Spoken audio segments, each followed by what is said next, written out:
Today, in the bad news Hillary Herald, a few headlines. Number one, it turns out that last fall the State Department opened an inquiry into the Clinton Foundation and Huma Abedin during the time that Hillary Clinton was Secretary of State.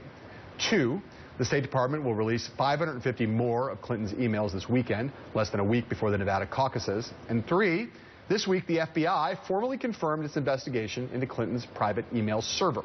So Mark, I ask you, is this drip, drip, drip that we've experienced this week on this front, is this just incremental noise, or do we have a new phase of significant legal or political peril? I think for most people this is just noise. It's hard to distinguish unless you're really an expert the difference between these stories and the others. The problem is just the ticking omnipresence of these things means that if Bernie Sanders wins Nevada, does better than expected or wins South Carolina, does better than she does in some of the early March contests, the fact that this thing could break at any minute, there could be a confluence of major development in one of these things that's ticking along with an electoral loss that could be very perilous for her. In the end, one of the biggest things that she is going to rely on to win this nomination, if it turns out to be a protracted delegate fight, is the superdelegates.